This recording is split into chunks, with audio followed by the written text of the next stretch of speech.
At My Most Human State by MP Real Invective. I gotta type this out. The people out here don't want to listen to the full story of what happened. They just want to focus on that one part. They're the type of people who flip to the end of a mystery novel to make sure that their theory was correct. They're the type of people who love to talk about what they would have done in the situation, but hate to listen to what one's actual experience is. I'm writing this because I want someone to understand that those people want to condemn me screaming, "How could you?" My response? Only what was necessary. It doesn't tend to satiate them. I have to explain myself. I have to be heard. I guess that's why I'm typing this. I can already see that it's going to take a while. I'm only allowed 1 hour of time with the computers before the guards shove me back in my cell.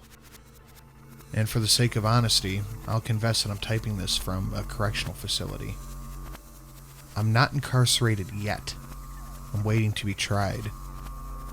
And from the disdainful looks of what I've been earning from the jury, I have no delusions of the nature of the verdict. My daily 1 hour limit on my computer time is really going to make this difficult. But after all, the trial is going to take a while due to the media circus this case generated. So I have the time. I'm also writing this because I'm really lonely. The guards want nothing to do with me. I've been placed in isolation until the hearing is over. I'm alone in here, and I'm put in solitary when my multimedia time is up. There's been some speculation as to why that is. The court reasoned that it was for my safety. I could believe that if I hadn't seen the way they looked at me. They want to isolate me due to their disgust at my appearance and my actions. Ever since the accident,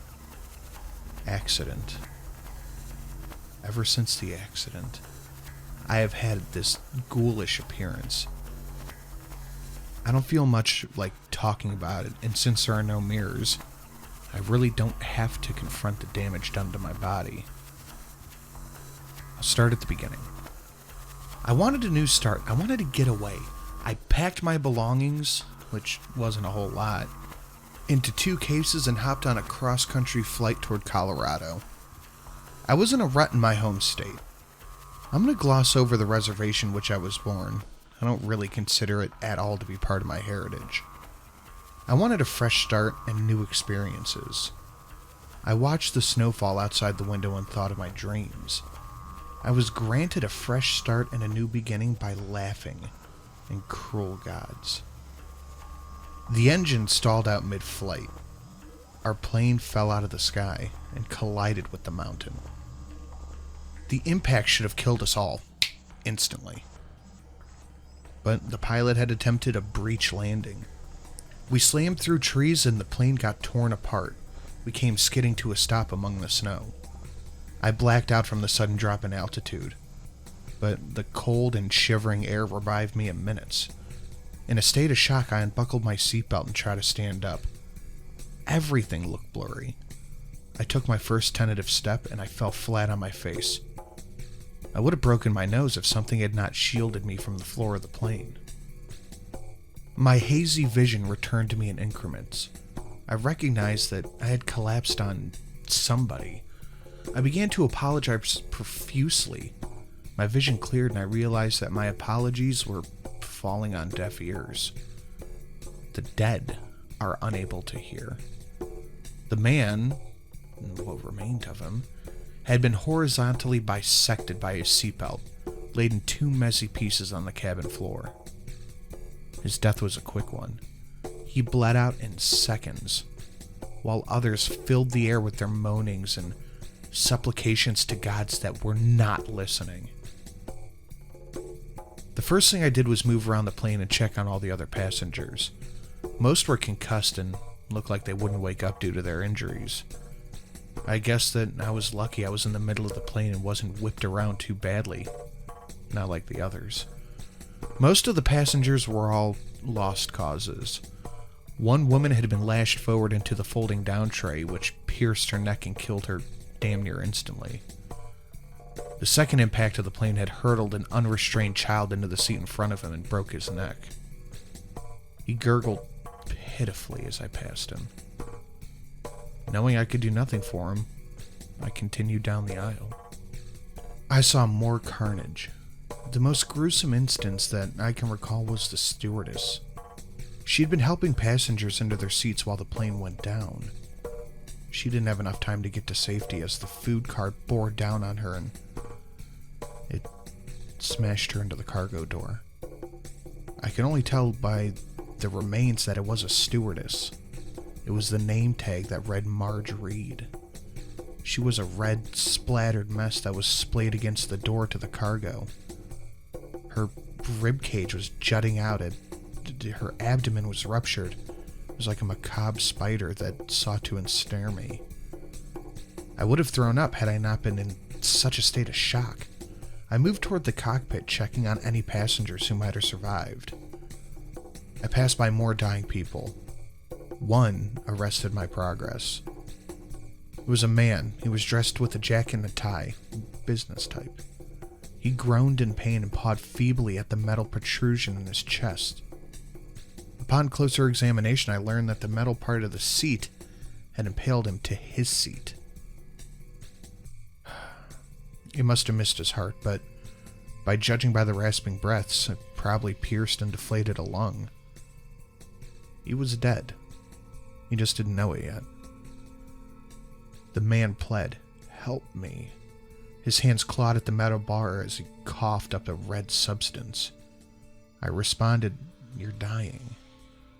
His eyes dilated and he whimpered, "It hurts." I nodded and braced myself. I told him to close his eyes, and when he did, I pressed the palm of my hand over his mouth and pinched his nose shut.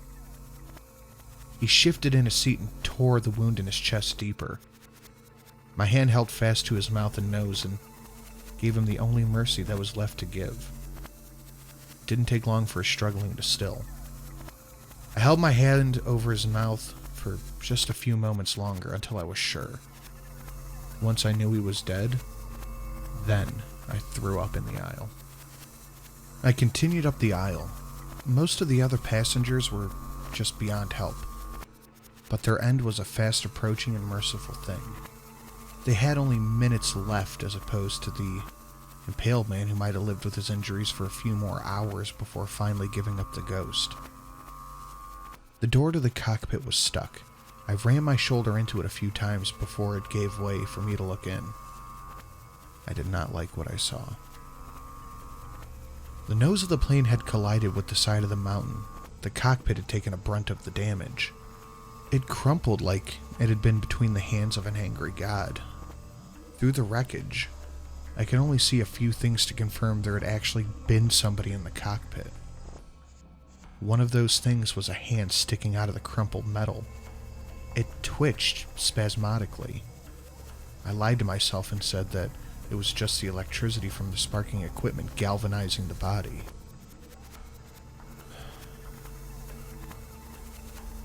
I returned to the cabin of the plane, unwilling to stay a witness to this gruesome scene before me. It was when I started down the airplane aisle again that I first became aware of the cold. It cut through to my core and it sent me shivering. I looked at my right and noticed that there was a massive ragged hole in the side of the plane where the wing had been attached. The cold air was blowing through and wayward snowflakes were coming to the aisle. A sound snapped my head toward the back of the plane. Somebody was in the lavatory, but the food cart was blocking their exit and trapping them inside. I pulled the cart aside, wincing as the wheel dragged through a messy remains of Marge. The man hobbled out of the bathroom. He had a few bruises and bumps, but he was going to make it. He walked with a limp, which made me assume that he had pulled something or had gotten injured in the crash. He introduced himself as Jim Donner. I was about to give my name when a shout of surprise interrupted me. There was another survivor. The other survivor, who only addressed himself as Tamsin, had just regained consciousness next to a corpse of another passenger. We managed to wrestle him out of his seat, and Jim ended up slapping some sense back into him. We rehashed the story of the crash as if it would change anything, as if retelling it would change the outcome. Tamsin swore that we hit something. Jim proposed that the engine could have frozen over due to the unnatural cold. It was at that suggestion that the thought dawned on us that we could freeze if we don't do something about the cold. We began pulling luggage from the overhead and blocking up the gaping hole on the side of the plane. This helped prevent some of the cold air from blowing through the plane and keeping predators out. The sudden onset of adrenaline that we had each experienced at the start of the crash ebbed, and we were just starting to get drained. We spent the first night huddled together for warmth in the aisles, surrounded by the dead. The wind howled at us through the wreckage of the plane. That night, I dreamt of the pilot's hand sticking out of the wreckage. It twitched to life and began to beckon me with its fingers, as if it was inviting me somewhere. I didn't sleep too well for the rest of that night. We raided the food cart and ate the chips while we discussed our plans. I knew that the airport would know something went wrong when we didn't arrive. Help would come for us. Tamsin disagreed and pushed us to leave the wreckage and seek salvation. Jim opposed this, and that's when Tamsin became agitated. Tamsin told us that he wasn't going to stay in the steel coffin and freeze and starve to death, and that he was going to leave and find help. I was about to point out the ridiculousness of venturing outside without protection against the elements when Tamsin just put his plans into motion. He began stripping the dead of their clothes and wrapping them around himself. He made an effective coat against the snow. He wished us luck and began venturing outside with nothing but a bag of chips and a bottle of water in his makeshift coat. I never saw Tamsin again after that. I would later find out why Jim was against the idea of walking to freedom. In the plane crash, he injured his leg. He had rolled and dislocated his ankle.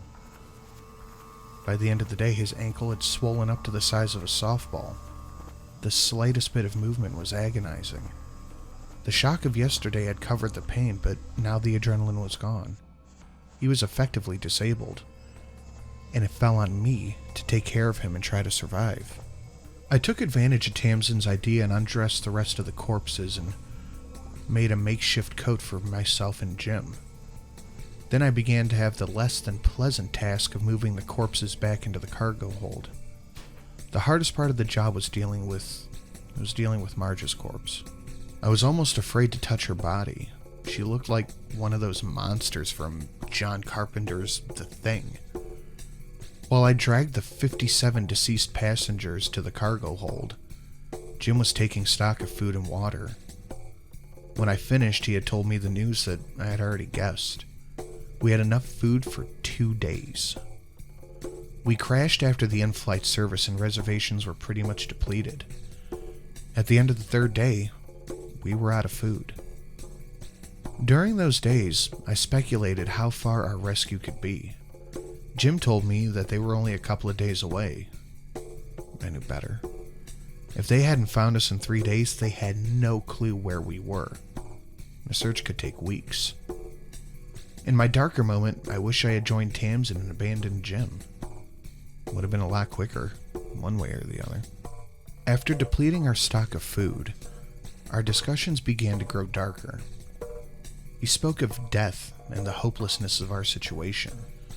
I knew that Jim's ankle had now swollen to the size of a grapefruit, and it hurt him so badly that he was drinking through the plane's minibar just to ease the pain.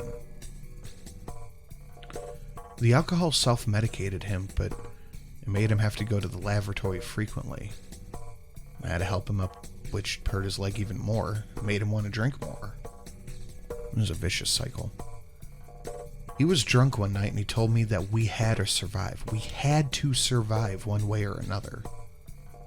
He proceeds to suggest that we eat the corpses of the other deceased passengers. By then a week had passed without any food and my stomach was filled with a dull hurt.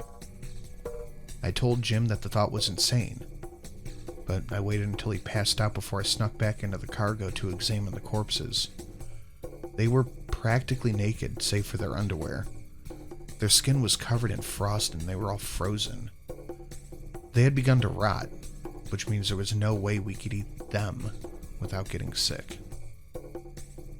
The smell of the decomposed bodies was so pungent that I almost threw up in the hold. The cargo hold was not insulated like the main cabin, which is why we had been able to survive for so long. When I returned to the little nest of clothes that I had made, Jim was awake. He read my expression. They're rotten. I told him that we couldn't eat any of them, and we would just have to wait for rescue. He laughed at that.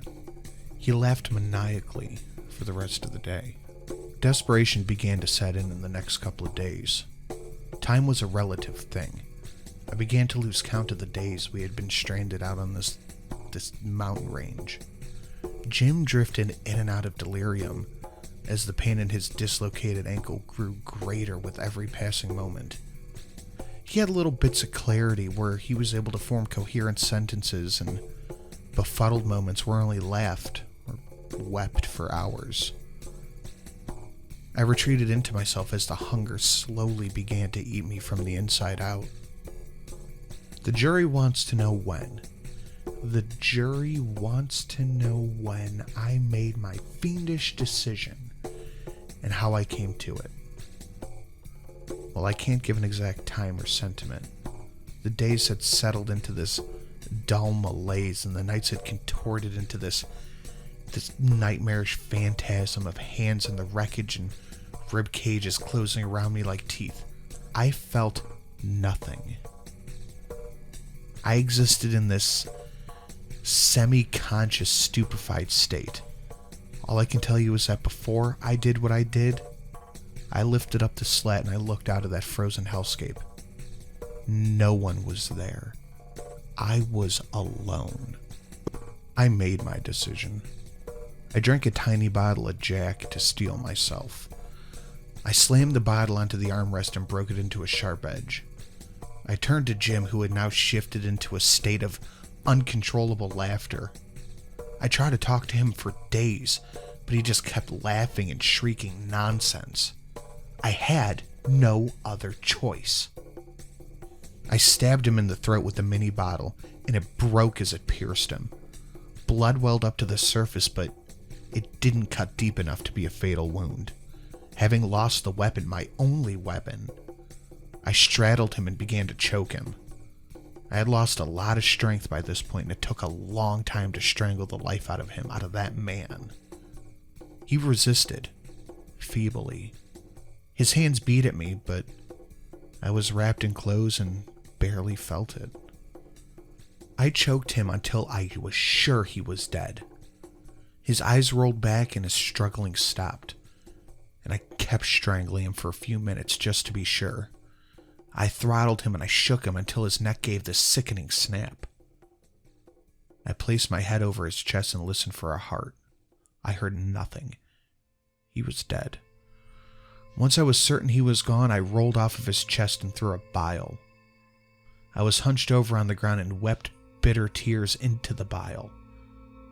There was nothing of any substance in my stomach to begin with, but I knew I was about to fill it in the most macabre way possible. My hunger overtook me. I knelt to his open wound and I placed my lips over it.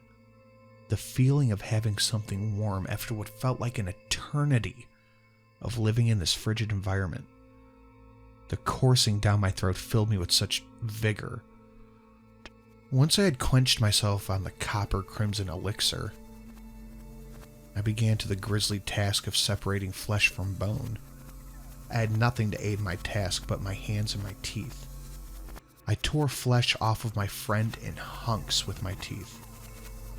I won't describe it in any more detail, none that I already have. I'm ashamed of it.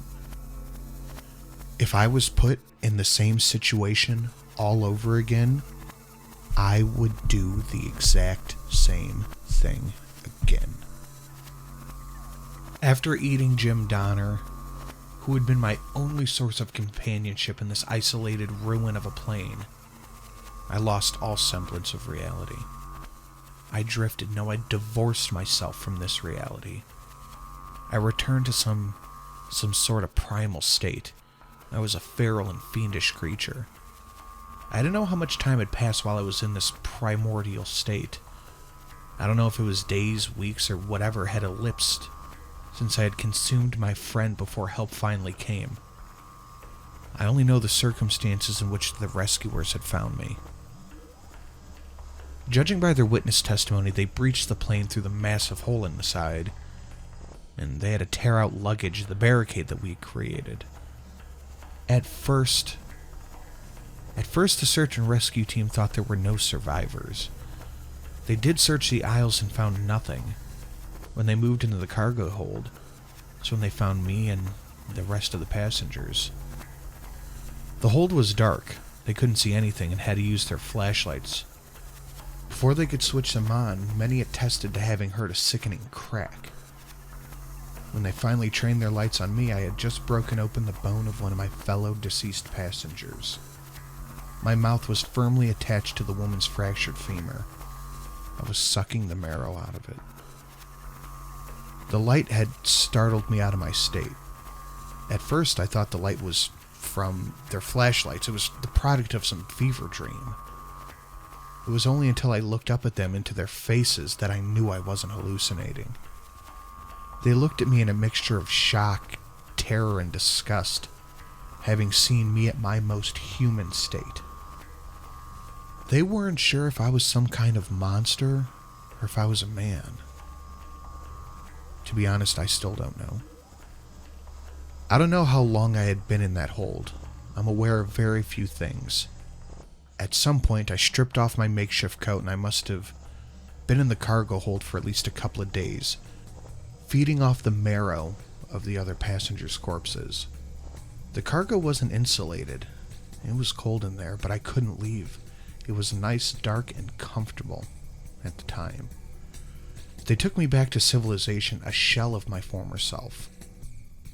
My first concrete memory of being back in civilization was when I first caught sight of the monster. They put me up in a hotel for the night while they decided what to do with me. They wanted to charge me with murder and desecration. I couldn't think of anything to do, so I paced in my room for hours. It was in the boredom that I first caught the sight of the monster that plagues me to this very day. I was still up and pacing when I first saw it. This fiendish, grotesque thing. Its nose and fingertips were black. There was this ghoulish, knife-sliced grin plastered across its face. It was gaunt and emaciated. I wanted to scream, but I was paralyzed. It took me a couple of moments before I realized that the monster I had seen was my own reflection. I recall something that Ellie Weisel wrote. From the depths of the mirror, a corpse gazed back at me. The look in his eyes stared into mine had never left me. I stared into that fiend transfixed for hours.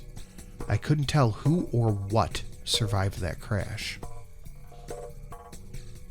That is my story, and this is my last day here. Tomorrow morning I'll be gone. The image of the jury standing and declaring me innocent of murder is burned into my mind.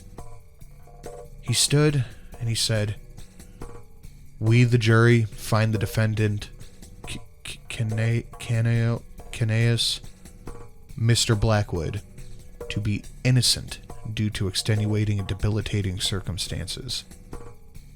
Tomorrow, I'll be released back into the world." To be truthful, I'm ambivalent about the verdict. I'm not sure I should be released back into the world. Part of me yearns to be free. Another part demands that I be caged. Every night I wake up with a scream trapped in my throat and the salty, iron-esque taste of marrow flesh in my mouth. I don't know what's worse, the memory, or that when I remember the taste my stomach growls and I begin to salivate. I experience such a frightful hunger in the pit of my stomach. That's crazy, right? I know it's crazy. I'm just going to erase all this. All of it. Even if I decided to delete this entire narration, I'm glad I told it. I'm happy that I got it off my chest. After the departure of Kianeskatu Blackwood, the prison guard sank into the chair with an over-exaggerated sigh. He was glad to see the freaky-looking man leave. The trial was over, but the media shitstorm still swirled all around them. The news stations were clamoring for more information. He glanced back and forth to make sure there were no witnesses before he began. He turned the computer on and began searching for any relevant data that Mr. Blackwood might have left behind. Anything, a letter to family, friends, and would fetch a high price with the media. The guard found no email, but did manage to recover a document that had been deleted hours before Blackwood was released back into the world. The prison guard leaned forward and began to read the document. He had a hungry expression on his face. This would fetch a high price indeed. Thank you guys so much for watching. I hope you enjoyed this. Please leave a like, a comment, and whatever down below. Greatly appreciated. Sorry for the lack of uploads. Thank you for understanding. I've had a lot of stuff going on, been very busy, but I wanted to sit back and give you something that you could really sink your teeth into, not some 5, 6, 7 minute story just to have an upload up. So thank you. I hope you enjoyed. I love this story. So let me know what you think down below. Thank you to all of the patrons listed. Incredibly, incredibly grateful. Thank you. And if you want access to a nice little stockpile of some Patreon-only stories, consider joining down below. It is greatly appreciated. Since this channel was demonetized, it is the only thing keeping us going.